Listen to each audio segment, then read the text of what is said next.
Jesus said, I am the way, the truth and the life.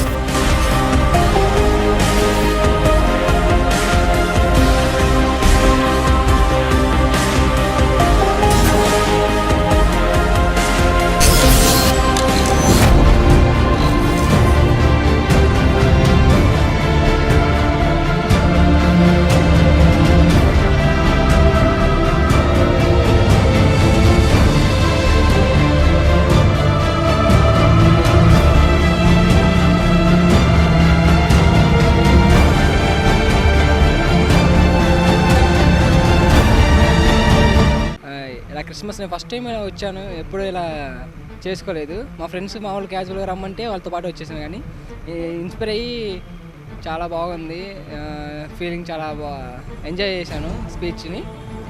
Very good speech, thank you. యేసుక్రీస్తు గురించి నిజమైన real words నేను తెలుసుకున్నాను ఇక్కడికి వచ్చి. It's a wonderful message. ఇది ఒక లైఫ్లో ఫస్ట్ ఛాన్స్ అన్నమాట. అంటే దేవుడి గురించి తెలుసుకోవడానికి నాకు నిజమైన ట్రూత్స్ నేను తెలుసుకున్నాను ఇక్కడికి వచ్చి. Really, this message was very nice, and we are very happy to hear this message. Who gave us the real, what is the real love? How to be like that even after marriage or like this also? Who is the real God? We came to know this. Really, it's a wonderful message. Thank you for giving this service. నిజమైన రక్షకుడు యేసుక్రీస్తు ప్రభువారని ప్రతి ఒక్కళ్ళు తెలుసుకున్నట్లుగా అన్న చాలా మంచి message ఇచ్చారు. అన్న చిన్న ఎగ్జాంపుల్స్ కూడా మెసేజెస్కి చాలా యూస్ఫుల్గా ఉన్నాయి. ముఖ్యంగా యూత్ చాలా బాగా అట్రాక్ట్ అయ్యారు మెసేజెస్కి. నిజంగా అన్నకి హృదయపూర్వకమైన కృతజ్ఞతలు తెలియజేస్తున్నాను. Thank you. పాల్ అన్న, wonderful message, we really enjoyed. ఈరోజు కంప్లీట్ జరిగిన సెషన్ అంతా అసలు రియల్లీ సూపర్ ఇంకొక మాట లేదు.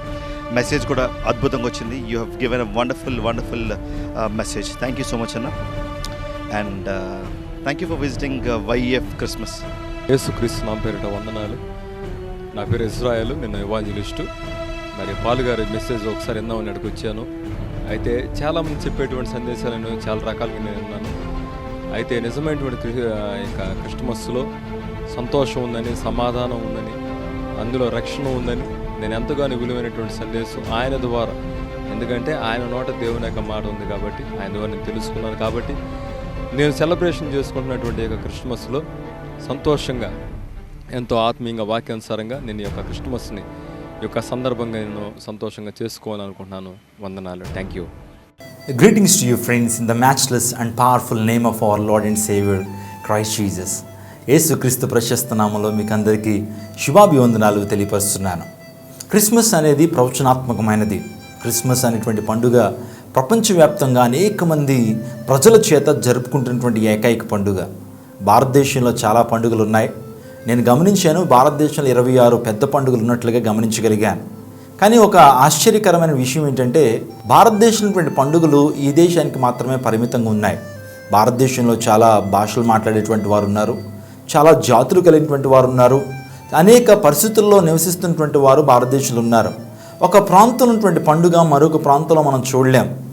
ఫర్ ఎగ్జాంపుల్, ఆంధ్రప్రదేశ్లో ఉన్నటువంటి పండుగలు మరొక రాష్ట్రంలో మనం చూడలేం. తెలంగాణలో ఉన్నటువంటి కొన్ని పండుగలు మరొక రాష్ట్రంలో మనం చూడలేం. ఇలా ఆలోచించుకుంటూ పోతే భారతదేశంలో 26 గొప్ప పండుగలు ఉంటే మరొక దేశంలో ఆ పండుగలు మనం చూడలేం.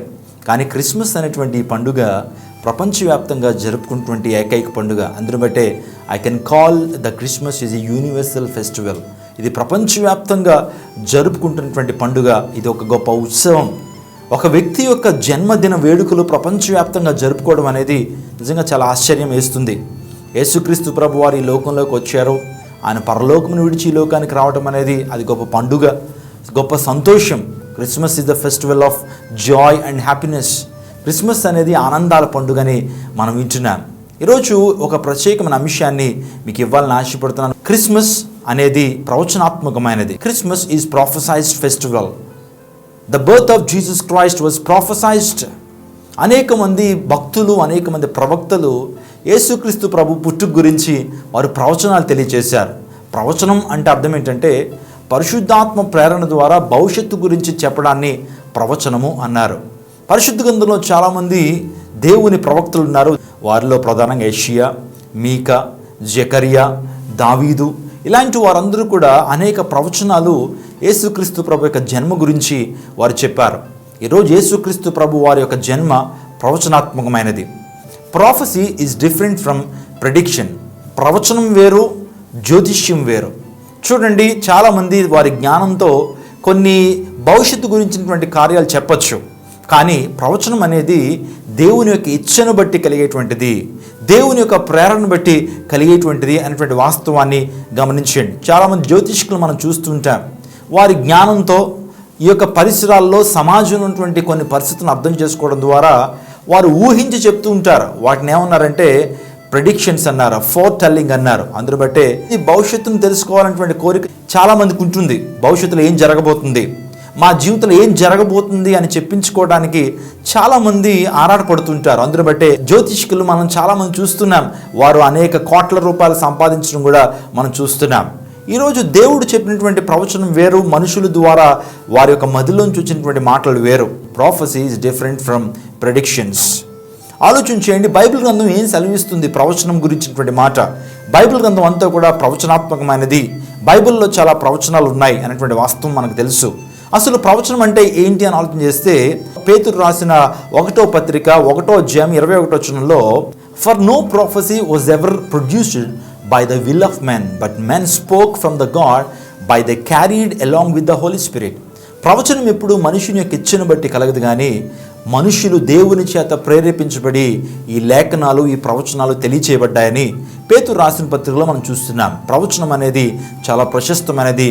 దేవుడు ఒక ప్రవచనాన్ని ఒక దేవుని సేవకుడి ద్వారా ఇస్తే కనుక అది ఎప్పటికీ తొలగిపోదు. ఆయన ప్రవచనాలు నిరర్ధకం కాదు అనేటువంటి వాస్తవాన్ని గమనించండి.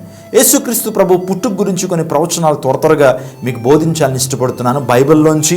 అంత మాత్రమే కాకుండా ప్రపంచంలో కొంతమంది మహానుభావులుగా చలామణి అయినటువంటి వారు, మహానుభావులుగా పిలువబడినటువంటి వారు కూడా యేసుక్రీస్తు ప్రభు యొక్క పుట్టుక గురించి కొన్ని ప్రవచనాలు వారు తెలియచేశారు. వాటిని కూడా మీ ముందుంచుతాను. తద్వారా యేసుక్రీస్తు ప్రభు యొక్క జన్మ ప్రపంచానికి ఆశీర్వాదకరమైనదని, యేసుక్రీస్తు ప్రభు యొక్క జన్మ వాస్తవమైనదని, యేసుక్రీస్తు ప్రభు యొక్క జన్మ అది పుక్కిటి పురాణం కాదని మీకు అందరికీ అర్థం అవటం వల్ల దేవుని నామాన్ని మహింపరుస్తారు. యేసుక్రీస్తు ప్రభు దైవత్వం మీరందరూ తెలుసుకుంటారు అనేటువంటి ఏకైక ఉద్దేశంతో ఈ కార్యక్రమాన్ని మీకు అందిస్తున్నాను. ఈ ప్రపంచంలో చాలామంది మనుషులు నివసిస్తున్నారు. ఎవరి పుట్టుక ముందైనా సరే ఎవరైనా సరే ప్రవచనాలు ప్రవచించారా? ఈ రోజున చాలామంది మహానుభావులు ఉన్నారు. వారు ఈ విధంగా పుడతారని, వారు పుట్టిన తర్వాత ఈ కార్యాలు చేస్తారని, వారు పుట్టిన ప్రదేశము, వారు పుట్టినప్పుడు ఏ విధమైన కార్యాలు జరుగుతాయో ఈ ప్రపంచంలో ఎవరి గురించి కూడా సమర్థవంతమైన నమ్మదగినటువంటి ప్రవచనాలు లేవు. కానీ యేసుక్రీస్తు ప్రభువుల గురించినటువంటి ప్రవచనాలు, ఆయన పుట్టుక గురించి కొన్ని వందల ప్రవచనాలు మనం చరిత్రలో చూడగలుగుతాం. బైబిల్ గ్రంథంలో మాత్రమే కాకుండా కొన్ని మత గ్రంథాల్లో కూడా యేసుక్రీస్తు ప్రభు యొక్క పుట్టుక గురించినటువంటి ప్రవచనాలు మనం చూస్తాం. ఒక్కసారి ఆలోచన చేయండి, యేసుక్రీస్తు ప్రభు పుట్టుక శాస్త్రీయమైనది, యేసుక్రీస్తు ప్రభు పుట్టుక చారిత్రాత్మకమైనది, యేసుక్రీస్తు ప్రభు పుట్టుక అది ప్రవచనాత్మకమైనది. ఈరోజు ప్రవచనాలు ఏ విధంగా తెలియజేశారో త్వరగా మేము ముందుంచుతాను. యెషయా గ్రంథము 7వ అధ్యాయము 14వ వచనం, కాబట్టి ప్రభువు తానే ఒక సూచన మీకు చూపును, ఆలకించుడి. కన్యక గర్భవతి అయి కుమారుని కని అతనికి ఇమ్మానుయేలును పేరు పెట్టును. ఇంగ్లీష్లో ఈ విధంగా ఉంది, therefore the lord himself give you a sign, behold the virgin shall conceive and bear a son and shall call his name Emmanuel. కన్యక గర్భవతి అయి కుమారుని కన్ను, ఆయనకి ఇమ్మానుయేలును పేరు పెడతారు అని యెషయా ప్రవక్త క్రీస్తు పూర్వం 700 సంవత్సరాల క్రితం యేసుక్రీస్తు ప్రభు యొక్క పుట్టుక గురించి ఆయన ప్రవచించాడు. యెషయాని మనం ఆలోచన చేస్తే బైబిల్ గ్రంథంలో యెషయా పెద్ద ప్రవక్తల్లో ఒక ప్రవక్త. బైబిల్లో minor prophets and major prophets అని మనం చూస్తుంటాం. బైబిల్లో కొంతమంది పెద్ద ప్రవక్తలు ఉన్నారు, చిన్న ప్రవక్తలు ఉన్నారు. పెద్ద ప్రవక్తలు అంటే వారి దేహదారుఢ్యం పెద్దగా ఉంటుంది, లావుగా ఉంటారని అర్థం కాదు. పెద్ద ప్రవక్తలు అంటే ఎక్కువ సంవత్సరాలు దేవుడు ఇచ్చినటువంటి ఆదేశాల మేరకు వారు ప్రవచనాలు చేశారు. చిన్న ప్రవక్తలు అంటే కొద్ది కాలము, స్వల్ప కాలము వారు ప్రవచనాలు చేశారు. యెషయా అనేటువంటి ప్రవక్త పెద్ద ప్రవక్తల్లో ఒకడు. నిజంగా యెషయా ప్రవచించాడు యేసుక్రీస్తు ప్రభు యొక్క పుట్టుక గురించి. ఆయన కన్యకగా జన్మించును, కన్యక గర్భవతి కుమారుని కనును. ఈ రోజున యేసుక్రీస్తు ప్రభు జన్మ పవిత్రమైనది, యేసుక్రీస్తు ప్రభు జన్మ నిష్కలంకమైనది. ఆయన కన్యకకు జన్మించినట్లుగా మనం ప్రవచనాల్లో బైబిల్ గ్రంథంలో మనం చూస్తూ ఉంటాం. ఆ ప్రవచనం ఏ విధంగా నెరవేర్చబడిందో క్రొత్త నిబంధనలో మత్తయి సువార్తలో మనం చూస్తాం. 1వ అధ్యాయం 23వ వచనం, ఆమె ఒక కుమారుని కనును, తన ప్రజలను వారి పాపముల నుంచి ఆయనే రక్షించును గనుక ఆయనకి యేసు అని పేరు పెట్టుదు అనెను. ఇదిగో కన్యక గర్భవతి అయి కుమారుని కనను, ఆయనకి ఇమ్మానుయేలు అని పేరు పెట్టుదురు అని ప్రభువు తన ప్రవక్త ద్వారా పలికిన మాట నెరవేరునట్లు ఇదంతయు జరిగెను. యెషయా ప్రవచించాడు 700 సంవత్సరాల క్రితము. ఆ ప్రవచనం యేసుక్రీస్తు ప్రభు పుట్టిన తర్వాత కన్యక గర్భవతి అయి కుమారుని కన్ను, ఆయనకి ఇమ్మానుయేలు అని పేరు పెడతారు అనేటువంటి ప్రభు లేఖనము, ప్రభు యొక్క ప్రవచనం, యెషయా ద్వారా చెప్పబడినటువంటి ప్రవచనం నెరవేర్చబడింది అనేటువంటి వాస్తవాన్ని మీరు గమనించాలి. ఈరోజు యేసు ప్రభు యొక్క పుట్టుక సడన్గా ఈ యొక్క పుట్టుక జరిగిందని బైబిల్ గ్రంథంలో మనం చూడలేం. కానీ ఆయన పుట్టుక ప్రీప్లాన్డ్, సర్వమానవాళిని రక్షించడానికి దేవాది దేవుడు సంకల్పించినటువంటి గొప్ప సంకల్పమే యేసుక్రీస్తు ప్రభు వారి యొక్క పుట్టుక. ఆయన కన్యకకు పుట్టాడు. మన వేదాల్లో కూడా మనం చూస్తూ ఉంటాం, నిజమైనటువంటి దేవుడిని ఈ విధంగా పూజిస్తూ వచ్చారు. ఓం శ్రీ కన్యసుతాయ నమః అనేటువంటి మాటను మనం వింటూ ఉంటాం. కన్యకకు పుట్టినటువంటి ఓ దేవుడా, కన్యకకు పుట్టినటువంటి రక్షకుడా, నీకు స్తోత్రం, నీకు ఆరాధన అని మన పూర్వీకులు కూడా కన్యకకు పుట్టినటువంటి యేసుక్రీస్తు ప్రభుల వారిని ఆరాధించారు. ఆలోచన చేయండి, యేసుక్రీస్తు ప్రభు యొక్క జన్మ ప్రవచనాత్మకమైనదని చెప్పడానికి యెషయా ఒక గొప్ప ఉదాహరణగా మనకు కనబడుతున్నాడు. బైబిల్ గ్రంథంలో ఈ యెషయా గ్రంథం అది ప్రవక్త అయినటువంటి యెషయా ద్వారా రాయబడిందని, దేవుడే ప్రవక్తను ప్రేరేపించి మాటలు అనుగ్రహించినట్లుగా చరిత్రలో స్క్రిప్చురల్ ఎవిడెన్సెస్ కూడా మనం చూడగలుగుతాం. ఆర్కియలాజికల్ ఎవిడెన్సెస్ కూడా యెషయా గ్రంథానికి ఉన్నట్లుగా మనం చూడగలుగుతాం. అంత మాత్రమే కాకుండా మీకా అనేటువంటి ప్రవక్త కూడా యేసుక్రీస్తు ప్రభుల వారు బెత్లెహేములో ఆయన జన్మిస్తాడు అనేటువంటి ప్రవచనాన్ని మీకా భక్తుడు సెలవిచ్చాడు. ఆ మాటను కూడా మనం ఒకసారి చదువుకుందాం. మీకా గ్రంథము 5వ అధ్యాయం 2వ వచనం. బెత్లెహేము ఎఫ్రాతా, యూదా వారి కుటుంబంలోను స్వల్ప గ్రామమైనను నా కొరకు ఇశ్రాయేలును ఏలబోవాడు నీలో నుండి వచ్చును. దేవుడు పరిశుద్ధ నామానికి మహిమ కలుగును గాక. యేసుక్రీస్తు ప్రభువారు బెత్లెహేములో పుడతాడు. యేసుక్రీస్తు ప్రభుల వారు స్వల్ప గ్రామమైనటువంటి బెత్లెహేములో పుడతాడు. మానవులను రక్షించడానికి ఆయన పశువుల చాల్లో జన్మిస్తాడు, బెత్లెహేములో పుడతాడు అనేటువంటి వాస్తవాన్ని బైబిల్ గ్రంథంలో మనం చూడగలుగుతాం. బెత్లెహేమ్ అనేది అదొక కుగ్రామం అండి. ఈనాటికి కూడా ఇజ్రాయెల్ దేశం వెళ్తే కనుక బెత్లెహేమ్ గ్రామం చాలా చిన్న గ్రామం. ఒక్కసారి ఆలోచించండి, ఇప్పుడే ఆ గ్రామం అంతా డెవలప్మెంట్ లేకుండా ఉన్నది అంటే 2000 సంవత్సరాల క్రితం అది ఎంత అభివృద్ధి చెందనటువంటి ప్రాంతమో మనకు అర్థమవుతుంది. యేసుక్రీస్తు ప్రభువు అక్కడ పుడతాడని ఆయన సెలవిచ్చాడు. ఒక రకంగా ఆలోచన చేసుకుంటే కనుక యేసుక్రీస్తు ప్రభువు వారు బెత్లెహేములో ఎందుకు పుట్టాలి? యేసుక్రీస్తు ప్రభువు అంత కుగ్రామంలో ఎందుకు పుట్టాలి? ఆ ఇశ్రాయేల్ దేశంలో ఎందుకు పుట్టాలి? భారతదేశంలో పుట్టుంటే కనుక మనందరం కూడా యేసుక్రీస్తు ప్రభు వారు మనవాడే అని చెప్పుకునేవాళ్ళం. అమెరికా దేశంలో పుట్టడం ద్వారా అమెరికా వారు కూడా యేసుక్రీస్తు ప్రభు వారు మా దేవుడే, మా మనిషే అని చెప్పుకునేవారు కదా. ఎందుకు ఆయన బెత్లెహేములో పుట్టాడు అని ఆలోచన చేస్తే ఒక చారిత్రాత్మక వివరణ మీకు ఇవ్వడానికి ఇష్టపడుతున్నాను. చూడండి, భూమికి కేంద్రకం ఉంటుంది. ప్రతి వస్తువుకి ఏ విధంగా కేంద్రకం ఉంటుందో, మధ్య బిందువు ఉంటుందో దాన్ని సెంట్రాయిడ్ అని పిలుస్తారు. అదే సైన్స్ పరిభాషలో మాట్లాడుకోవాలంటే ద సెంటర్ ఆఫ్ వెలాసిటీ అంటారు. ప్రతి వస్తువుకి, ప్రతి పదార్థానికి, ప్రతి అంశానికి మధ్య బిందువు కేంద్రకం ఉంటుంది. అదేవిధంగా భూమి కూడా కేంద్రకం ఎక్కడుంది అని ఆలోచన చేస్తే శాస్త్రవేత్తలు ఇచ్చినటువంటి నివేదిక ఏంటంటే లోతైనటువంటి ప్రాంతము, భూమికి దిగువనటువంటి ప్రాంతము ఏంటి అంటే ప్రపంచంలో మృత సముద్రం, డెడ్ సీ అన్నారు. అది నేటికి కూడా ఇజ్రాయెల్ దేశంలో మనం చూడగలుగుతాం. ఆ ప్రాంతమే భూమికి మధ్య ప్రాంతం అని శాస్త్రవేత్తలు, చరిత్రకారులు తెలియచేస్తున్నారు. చరిత్ర కూడా చెప్తుంది యేసుక్రీస్తు ప్రభువారు భూమికి మధ్య ప్రాంతంలో పుట్టాడు. ఆయన పుట్టుక ప్రపంచం అంతటికీ సంబంధించినది. బైబిల్ గ్రంథంలో ఒక మాట ఉంది, యేసుక్రీస్తు ప్రభువారు అందరికీ ప్రభువు. నిజమే, ఆయన ఒక భారతదేశంలో పుట్టుంటే, అమెరికా దేశంలో పుట్టుంటే, ఆస్ట్రేలియాలో పుట్టుంటే ఒక కార్నర్కి ఆయన వెళ్ళిపోయాడేమో. కానీ యేసుక్రీస్తు ప్రభువారు భూమికి మధ్య ప్రాంతంలో పుట్టడంలో ఆయన ప్రధానమైన ఉద్దేశం, నేను అందరికీ సంబంధించిన వాడిని, నేను అందరికీ, యేసు ప్రభువారు అందరికీ ప్రభు అని చెప్పడానికి ఆయన భూమికి మధ్య ప్రాంతంలో పుట్టాడు. ఇంకా చాలామంది ప్రవక్తలు భూమికి మధ్య ప్రాంతంలో పుడతారని చాలామంది ప్రవచించారు. రక్షకుడు మెస్సయ్య, మనిషి పాపాల నుండి రక్షించేటువంటి మెస్సయ్య, లోక రక్షకుడు, భూమికి మధ్య ప్రాంతమును పుడతాడని క్రీస్తు ప్రభు పుట్టక ముందు చాలామంది మహానుభావులు సెలవిచ్చారు. నిజంగా వారు చెప్పారని కాదు, కానీ చాలామంది అభిప్రాయపడ్డారు రక్షకుడు భూమికి మధ్య ప్రాంతంలో పుడతాడని. ఈ యెషయా అయితే కన్యకకు పుడతాడని, మీకా అయితే యేసుక్రీస్తు ప్రభు వారు భూమికి మధ్య ప్రాంతంలో బెత్లెహేంలో ఆయన పుడతాడని ప్రవచనాలు ఉన్నాయి. నిజమేనండి, యేసుక్రీస్తు ప్రభు పుట్టుక చారిత్రాత్మకమైనది. ఈ లోకంలో ఏ ఒక్కరు కూడా ఆయన పుట్టలేదని అనలేరు. ఎందుకంటే ఆయన పుట్టుక ఈ ప్రపంచాన్ని 2 భాగాలుగా చేసింది. Time is divided by the birth of Jesus Christ. సమయము అనేది, కాలచక్రం అనేది యేసుక్రీస్తు ప్రభు జన్మ ద్వారా విభజించబడింది. ఆ జన్మ చాలా ప్రశస్తమైనది.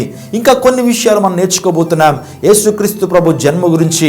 ఇంకా ఎవరు ప్రవచించారు అంటే గనక ఆది కాండంలోనే యేసుక్రీస్తు ప్రభు యొక్క పుట్టుక గురించి ప్రవచనాలు ఉన్నాయి. అది కూడా మనం ఒకసారి ధ్యానం చేద్దాం. ఆది కాండం 3వ అధ్యాయము 15వ వచనం. మరియు నీకును స్త్రీకిని నీ సంతానముకును ఆమె సంతానమునకును వైరము కలుగు చేసేదను. అది నిన్ను తల మీద కొట్టును, నువ్వు దానిని మడి మీద కొట్టుదు అని చెప్పాను. ఇక్కడ దేవాది దేవుడు ఏదైనా తోటలో శపించబడినటువంటి విధానం మనందరికీ బాగా తెలుసు. ఆది పితరులైనటువంటి ఆదాము అవ్వలు పాపం చేసినప్పుడు, తినవద్దు అన్నటువంటి పనుల్ని తిన్నప్పుడు వారి జీవితంలో శాపాన్ని అనుభవించారు. దేవాది దేవుడు ఆదాము అవ్వలకి ఆజ్ఞించాడు, ఈ యొక్క ఏదైనా తోటలో ప్రతి ఫల వృక్షాన్ని మీరు తినండి, కానీ మంచి చెడులు తెలివినిచ్చి వృక్ష ఫలాన్ని తినద్దు అంటే వారు ఆ పండును తిని పాపం చేశారు, ఆజ్ఞాతిక్రమం చేశారు. అందుని బట్టి దేవుని శాపాన్ని వారు పొందుకున్నారు. ఏదైనా తోటలోంచి వారు వెళ్ళగొట్టబడ్డారు. జీవ వృక్ష ఫలములు తినకుండా వారు ఏదైనా తోట నుంచి వెళ్ళగొట్టబడ్డారు. అంత మాత్రమే కాకుండా ఆ పాపంలో పాలిపంపులు పొందినటువంటి సర్పాన్ని దేవుడు శపించాడు, స్త్రీని దేవుడు శపించాడు. అదేవిధంగా ఆదామును కూడా దేవుడు శపించినట్లుగా మనం చూడగలుగుతాం. భూమి కూడా శపించబడింది. అక్కడ పరిశుద్ధ గ్రంథంలో యేసుక్రీస్తు ప్రభు యొక్క పుట్టుక గురించి, సర్వ మానవాళి యొక్క పాప ప్రక్షాళన నిమిత్తం ఆదిలోనే దేవుడు సంకల్పించినటువంటి గొప్ప ప్రణాళికను మనం ఆది కాండంలో మనం చూడగలుగుతాం. ఆది కాండం 3వ అధ్యాయం 15వ వచనంలో, మరియు నీకును స్త్రీకిని వైరం కలుగు చేస్తాను, నీ సంతానముకు ఆమె సంతానముకు వైరం కలుగు చేస్తాను, అది నిన్ను తల మీద కొడుతుంది, నువ్వు దాన్ని మడి మీద కొడతావని దేవుని వాక్యం సెలవిస్తుంది. ఏంటి ఈ యొక్క మర్మం? ఏంటి ఇందులో ఉన్నటువంటి మాటల యొక్క మర్మం ఏంటి అని ఆలోచన చేస్తే, ఇక్కడ నీకు అంటే అర్థం ఎవరంటే సాతానుడు. దేవుడు సాతానుని శపిస్తున్నాడు. సాతానుకి ఆమె సంతానం అంటే, స్త్రీ సంతానం అంటే ఎవరంటే, ఈ ప్రపంచంలో స్త్రీ సంతానం అని ఎవరు పిలువబడ్డారంటే కేవలం యేసుక్రీస్తు ప్రభువు వారు మాత్రమే పిలువబడ్డారు. మీరు మత్తయి సువార్త 1వ అధ్యాయంలో చూస్తే అబ్రహాము ఇస్సాకును కనెను, ఇస్సాకు యాకోబును కనెను అని తండ్రి పేర్లే, పురుషుని పేర్లే మనం చూస్తాం. కానీ యేసు ప్రభు దగ్గరికి వచ్చేటప్పటికి ప్రతి ఒక్కరు కూడా ఏమని పిలుస్తారో తెలుసా? యేసుక్రీస్తు ప్రభు వారు స్త్రీ సంతానము, ఆయన మరియ కుమారుడు అనేటువంటి వాస్తవాన్ని గమనించండి. అంత మాత్రమే కాకుండా ఖురాన్ అనేటువంటి గ్రంథంలో కూడా యేసు ప్రభు వారు ఈసా బిన్ మరియం అన్నారు. మరియ కుమారుడుగా పిలువబడ్డాడు, అంతేగాని యోసేపు కుమారుడుగా పిలువబడలేదు. అంటే మీరు ఆలోచన చేయండి, యేసుక్రీస్తు ప్రభు వారు కన్యకకు పుట్టాడు, స్త్రీకి పుట్టాడు. యేసు ప్రభు వారు స్త్రీ సంతానము. ఇప్పుడు ఈ యొక్క ప్రవచనం ఏంటంటే, అది నిన్ను తల మీద కొట్టును, నీవు దాన్ని మడి మీద కొడతావు. ఆయన సర్వలోక పాప ప్రక్షాళన నిమిత్తం ఆయన శిలువలో ప్రాణం అర్పించినప్పుడు సాతాను యొక్క తల చిత కొట్టబడింది. సాతానుడైతే యేసుక్రీస్తు ప్రభుని మడి మీద కొట్టాడు, కానీ యేసుక్రీస్తు ప్రభు వారు సాతాన్ని తల చిత కొట్టినట్లుగా ఆది కాండంలోనే మనం ప్రవచనాలు చూస్తాం. యేసుక్రీస్తు ప్రభు వారు స్త్రీ సంతానము, ఆయన కన్యకకు పుట్టాడు అనేటువంటి వాస్తవాన్ని గమనించాలి. ఒక ప్రాముఖ్యమైన విషయాన్ని మీతో మాట్లాడడానికి ఇష్టపడతాను. అసలు కన్యకకు కుమారుడు పుట్టడం సాధ్యమేనా? అంటే పురుషుని యొక్క ప్రమేయం లేకుండా ఈ లోకంలోకి ఒక జీవం అనేది ఆవిర్భించబడుతుందా? కొన్నిసార్లు దేవుడు తన యొక్క మర్మయుక్తమైనటువంటి అంశాలు ప్రజలకు అర్థమయ్యే భాషలో చెప్పడానికి కొన్ని జంతువులను, పక్షుల్ని వాడుకుంటాడేమో అనిపిస్తుంది. పక్షి జాతిలో ఒక జాతి ఉంది, దాన్ని నెమలి జాతి అన్నారు. నెమలి జీవితాన్ని కనుక ఆలోచన చేస్తే మగ నెమలికి మాత్రమే పింఛం ఉంటుంది, మగ నెమలి మాత్రమే అది నాట్యం చేస్తుంది. నెమలిని ఇష్టపడినటువంటి వారు ఎవరు కూడా లేరు ఈ ప్రపంచంలో. అందరూ కూడా నెమలి నాట్యం చేస్తే చూడాలని, నెమలి పించాలని మన పుస్తకాల్లోనూ ఇంట్లోనూ, అదేవిధంగా విసినకర్రలుగా కూడా వాడుతున్నటువంటి వారు ఈ ప్రపంచంలో చాలామంది ఉన్నారు. నెమలి అనేది ఒక ఇష్టమైనటువంటి పక్షి. ఆ నెమలి జీవితంలో ఒక ప్రాముఖ్యమైన విషయాన్ని మీతో చెప్తాను. అదేంటంటే, మగ నెమలి నాట్యం చేస్తుంది, ఆడ నెమలి నాట్యం చేయదు. ఆడ నెమలికి పింఛం కూడా ఉండదు. ఎప్పుడైతే మగ నెమలి తొలకరి వర్షం కురుస్తున్నప్పుడు, చల్లని గాలి వీస్తున్నప్పుడు నెమలి చాలా సంతోషిస్తుంది. నిజమే కదండి. వేసవికాలంలో చాలా ఎండలు మిక్కుటంగా ఉన్నప్పుడు, జూన్ మాసంలో ఎప్పుడైతే తొలకరి వర్షం కురుస్తున్నప్పుడు ప్రతి ఒక్కరు కూడా సంతోషిస్తారు. ఆ తొలకరి వానలో మనందరం కూడా తడవడానికి కూడా ఇష్టపడతాం. అటువంటి టైంలో నెమలి చేసేటువంటి కార్యం ఏంటో తెలుసా? అందమైనటువంటి ఆ ప్రకృతిలో అది నాట్యం చేయటం ప్రారంభిస్తుంది. నాట్యం చేసి చేసి చేసి అలసిపోయిన తర్వాత దాని కళ్ళల్లోంచి నీరు కారుతుంది. ఆ యొక్క నీరు కారినప్పుడు ఆడనెమలి వెళ్ళి ఆ నీటిని త్రాగి గుడ్లు పెడుతుంది. ఈ యొక్క మర్మం మీరు గమనించాలి. వాటి రెండింటి మధ్య సంయోగం లేదు, వాటి రెండింటి మధ్య ఇంటర్ కోర్స్ లేదు, వాటి రెండింటి మధ్య సెక్స్ జరగలేదు. అయినప్పటికీ గుడ్లు ఏ విధంగా పెట్టగలుగుతుందంటే దాని కళ్ళలోంచి వస్తుంటే ఆ ద్రవం త్రాగడం ద్వారా ఆ గుడ్లు పెట్టినట్లుగా మనం చూడగలుగుతాం. ఈ విషయాన్ని నేను తెలుసుకున్నప్పుడు నెమలి మనకు ఒక గొప్ప ఉదాహరణగా కనబడుతుంది. ఇంకొక ప్రాముఖ్యమైన విషయాన్ని మీకు చెప్తాను. ఈ కార్యక్రమాన్ని చాలామంది స్టూడెంట్లు చూస్తున్నారు, చాలా జ్ఞానం కలిగినటువంటి వారు చూస్తున్నారు. ఒక విషయం నేను చెప్తాను చూడండి. ఈ ప్రపంచంలో దేవునికి ఆదియు లేదు, అంతము లేదు. ఆయన అల్ఫా ఓమేగా ఉన్నాడు. ఆయన సమయానికి అవతలు ఉండేటువంటి దేవుడు, సమయంలో ఉండేటువంటి దేవుడు కాదు ఆయన. మన సైన్స్లో కూడా, ఫిజిక్స్లో, థెర్మోడైనమిక్స్లో ఎనర్జీకి, శక్తికి ఒక నిర్వచనాన్ని ఇచ్చారు. అదేంటంటే energy can neither be created not be destroyed. అంటే శక్తి ఎలాంటిదంటే అది జనించదు, ఆ తర్వాత దానికి అంతం కూడా ఉండదు. అది ఎప్పుడు కూడా అది ఉంటుంది, కానీ అది రూపాలు మార్చుకుంటుంది అనేటువంటి వాస్తవాన్ని థెర్మోడైనమిక్స్ సెలవిస్తుంది. మరొకసారి చెప్తాను, energy can neither be created not be destroyed but it can be transformed. ఈరోజు దేవాది దేవుని కూడా మనం శక్తి అని పిలవచ్చు. అందరి బట్టి చాలామంది దేవుణ్ణి ఆది పరాశక్తి అని పిలుస్తారు, దేవుణ్ణి శక్తి ప్రదాత అని పిలుస్తారు. ఆయనలో శక్తి ఉంది. యేసుక్రీస్తు ప్రభు వారు కన్య గర్భాన్ని ఉద్భవించాడు అంటే ఆయన జననం అనేది ఈ లోకంలో జరగల. ఆయన పరలోక రాజ్యంలో ఆయన ఉన్నాడు. ఆయన యొక్క ప్లేస్ను మార్చుకుని లోకానికి వచ్చాడు తప్పించి ఆయన జీవం ఈ లోకంలో ఆవిర్భించబడలేదు. ఒక మనిషి యొక్క జీవం ఈ లోకంలో ఆవిర్భించబడాలి అంటే కనుక స్త్రీ పురుషుల యొక్క సంయోగం జరిగితేనే ఒక జీవం అనేది ఈ లోకంలో ఆవిర్భించబడుతుంది. ఈ మూడు విషయాలు మనం తెలుసుకున్నాం. యేసుక్రీస్తు ప్రభు వారు ఆయన కన్యకకు పుడతాడని, యేసుక్రీస్తు ప్రభు వారు ఆయన బెత్లెహేంలో పుడతాడని, యేసుక్రీస్తు ప్రభు యొక్క జనన ప్రవచనం ఆదికాండలో మనం చూసాం. యేసుక్రీస్తు ప్రభు జన్మ ఈ ప్రపంచంలో ప్రతి మానవుని కూడా గొప్ప పరిష్కార మార్గాన్ని చూపించింది. పాపం నుంచి రక్షించడానికి యేసు ప్రభు వారి లోకానికి వచ్చాడు. యేసు ప్రభు యందు విశ్వాసం ఉంచడం ద్వారా నువ్వు నిత్య జీవాన్ని పొందుకుంటావు, గొప్ప ఆనందాన్ని పొందుకుంటావు, డబ్బుతో కొనలేటువంటి ఆశీర్వాదాలను పొందుకుంటావు, జ్ఞానాన్ని, అభివృద్ధిని, స్వస్థతను, విడుదలను, రక్షణను, నిత్య జీవాన్ని యేసుక్రీస్తు ప్రభు ద్వారా మాత్రమే పొందుకుంటావు. యేసుక్రీస్తు ప్రభు జన్మ ప్రవచనాత్మకమైనది. తదుపరి ఎపిసోడ్స్లో ఇంకా శ్రేష్టమైన అంశాలు, ఈ లోకంలో ఉన్నటువంటి కొంతమంది మహానుభావులు ఏ విధంగా యేసుక్రీస్తు ప్రభు గురించి చెప్పినటువంటివి మనం ధ్యానం చేద్దాం. సో ఇప్పటికీ తల్ల వంచండి, మనం ప్రార్థన చేసుకుందాం.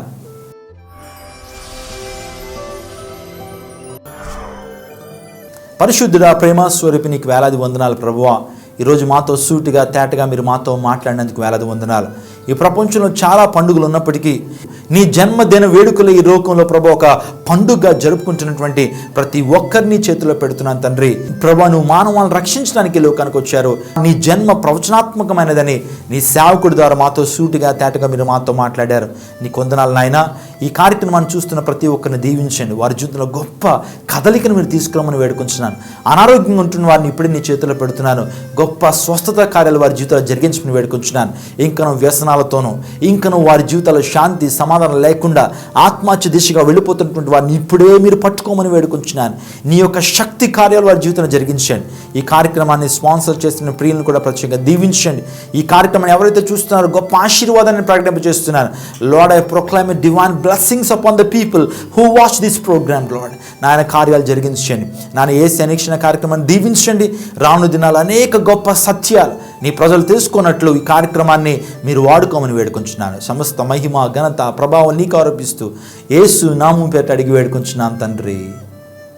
ఆమెన్. పాల్ ఇమ్మాన్యుయల్ గారు క్రిస్మస్ వర్తమానములు అందించు స్థలములు: December 4, 5, 6 Hyderabad, December 7 Yellareddy, December 9 YMCA Christmas Rajahmundry, December 12 Pedapudi, December 14 Antarvedipalem, December 15 Chintalapudi, December 16 Vijayawada grand Christmas, December 17 AC college grounds Guntur, December 18 Eluru, grand Christmas December 19, Boggolu December 20, Rajahmundry December 21, Rajahmundry December 22, Bhimadolu December 23, Kesanakuru December 24, Bhimavaram December 25, Rajahmundry city Christmas December 26, Mallampudi December 27, Peddapuram December 28, Vizag December 29, Saluru December 31 watch night service Rajahmundry. మరిన్ని వివరములకు సంప్రదించండి 8886000999. ఇలా Christmas నేను first time వచ్చాను, ఎప్పుడు ఇలా చేసుకోలేదు. మా friends మామూలు క్యాజువల్గా రమ్మంటే వాళ్ళతో పాటు వచ్చేసాను. కానీ ఇన్స్పైర్ అయ్యి చాలా బాగుంది, ఫీలింగ్ చాలా ఎంజాయ్ చేశాను స్పీచ్ని. Very good speech, thank you. యేసుక్రీస్తు గురించి నిజమైన రియల్ వర్డ్స్ నేను తెలుసుకున్నాను ఇక్కడికి వచ్చి. It's a wonderful message. ఇది ఒక లైఫ్లో ఫస్ట్ ఛాన్స్ అన్నమాట. అంటే దేవుడి గురించి తెలుసుకోవడానికి నాకు నిజమైన ట్రూత్స్ నేను తెలుసుకున్నాను ఇక్కడికి వచ్చి. Really, this message was very nice, and we are very happy to hear this message. Who gave us the real, what is the real love? How to be like that even after marriage or like this also. Who is the real God? We came to know this. Really, it's a wonderful message. Thank you for giving this also. నిజమైన రక్షకుడు యేసుక్రీస్తు ప్రభువారని ప్రతి ఒక్కళ్ళు తెలుసుకునేటట్లుగా అన్న చాలా మంచి message ఇచ్చారు. అన్న చిన్న ఎగ్జాంపుల్స్ కూడా మెసేజెస్కి చాలా యూస్ఫుల్గా ఉన్నాయి. ముఖ్యంగా యూత్ చాలా బాగా అట్రాక్ట్ అయ్యారు మెసేజెస్కి. నిజంగా అన్నకి హృదయపూర్వకమైన కృతజ్ఞతలు తెలియజేస్తున్నాను. Thank you. పాల్ అన్న, wonderful message, we really enjoyed. ఈరోజు కంప్లీట్ జరిగిన సెషన్ అంతా అసలు రియలీ సూపర్. ఇంకొక మాట లేదు, మెసేజ్ కూడా అద్భుతంగా వచ్చింది. You have given a wonderful message. Thank you so much అన్న. And thank you for visiting YF Christmas. యేసుక్రీస్తు నామ పేరిట వందనాలు. నా పేరు ఇజ్రాయల్, నేను ఎవాంజలిస్టు. మరి పాలు గారి మెసేజ్ ఒకసారి విందామని అక్కడికి వచ్చాను. అయితే చాలామంది చెప్పేటువంటి సందేశాలను చాలా రకాలుగా నేను విన్నాను. అయితే నిజమైనటువంటి ఇంకా క్రిస్మస్లో సంతోషం ఉందని, సమాధానం ఉందని, అందులో రక్షణ ఉందని నేను ఎంతగానో విలువైనటువంటి సందేశం ఆయన ద్వారా, ఎందుకంటే ఆయన నోట దేవుని యొక్క మాట ఉంది కాబట్టి ఆయన ద్వారా నేను తెలుసుకున్నాను. కాబట్టి నేను సెలబ్రేషన్ చేసుకుంటున్నటువంటి యొక్క క్రిస్మస్లో సంతోషంగా, ఎంతో ఆత్మీయంగా, వాక్యానుసారంగా నేను ఈ యొక్క క్రిస్మస్ని యొక్క సందర్భంగా నేను సంతోషంగా చేసుకోవాలనుకుంటున్నాను. వందనాలు. Thank you. మీ అమూల్యమైన కానుకలు మరియు ప్రార్థన అవసరతలు పంపవలసిన మా చిరునామా బ్రదర్ పాల్ ఇమాన్యుల్, యేసే నిరీక్షణ, door number 57-2-11-A, PNT colony, Rajahmundry. Pin code 533105. మా ఫోన్ నంబర్లు 888860000999 మరియు 8886227555. దేవుడు మిమ్మును దీవించునుగాక.